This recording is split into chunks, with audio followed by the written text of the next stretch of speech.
Vamos pensar no corpo humano de um jeito um pouco diferente hoje? Imagina que não é algo sólido, mas sim um mapa, cheio de passagens, corredores estreitos.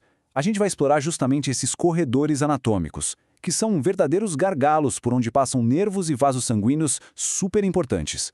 E claro, onde as coisas podem, digamos, complicar um pouquinho. Sabe aquela sensação? Todo mundo conhece, né?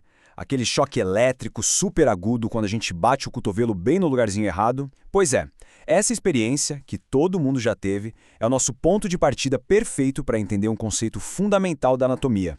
Então, essa sensação de choque é o exemplo perfeito de um desses corredores críticos em ação. Esses são os espaços anatômicos. E entender onde eles ficam e o que passa por dentro deles é crucial para a prática clínica. Então tá, vamos mergulhar nisso. E para começar, não tinha como ser outro lugar, né? A gente tem que falar do espaço anatômico mais famoso de todos, o túnel do carpo. Ele vai ser o nosso primeiro estudo de caso, para a gente entender bem como essas passagens funcionam. O que é mais legal aqui é entender as paredes que formam esse túnel. Não é um tubulizinho, sabe? É um canal formado por ossos bem específicos do punho. Pensa neles como se fossem os pilares de uma ponte. A gente tem o gancho do ramato de um lado, a tuberosidade do escafoide do outro, e eles criam essa passagem bem apertadinha. E quem é o principal viajante que passa por essa via tão movimentada? O nervo mediano. É justamente a compressão desse nervo dentro do túnel que causa a famosa síndrome do túnel do carpo. E essa imagem aqui mostra direitinho onde a gente consegue encontrar esse nervo antes que ele entre, digamos, na zona de perigo. Ali no terço final do antebraço, ele fica mais superficial e pode ser sentido, pode ser palpado como a gente vê aqui. Agora vamos dar uma olhada nos vizinhos do túnel do carpo, para ver como a história se repete. Bem pertinho dele, temos outras duas passagens super importantes. O canal de Gão, também no punho, e o sulco do nervo ulnar, lá no cotovelo.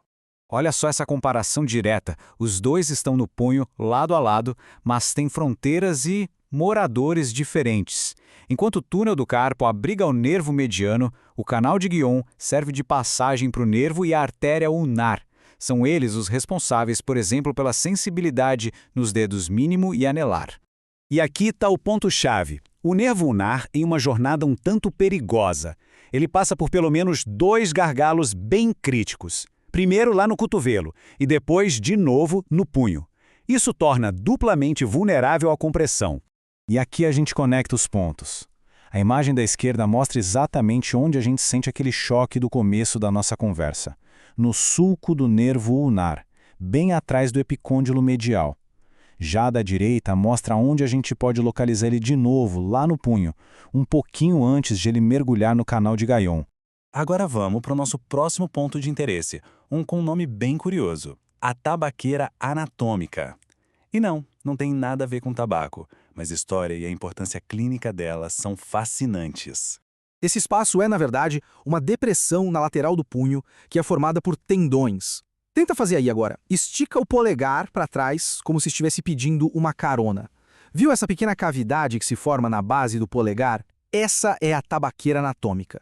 E os limites dela são os próprios tendões. E o que a gente encontra lá no fundo da tabaqueira? Bom, o assoalho dela é formado por um osso fundamental para a estabilidade do punho, o escáfode. Ele pode ser sentido bem profundamente nessa região, como a imagem está mostrando. E é por isso que esse espacinho é tão importante. Uma dor aguda, quando se pressiona a tabaqueira anatômica, é um sinal clínico clássico que levanta a suspeita de uma fratura no escafoide. É uma lesão que, muitas vezes, é bem difícil de diagnosticar de outra forma. A gente já falou sobre palpar nervos, palpar ossos, mas como isso é feito exatamente?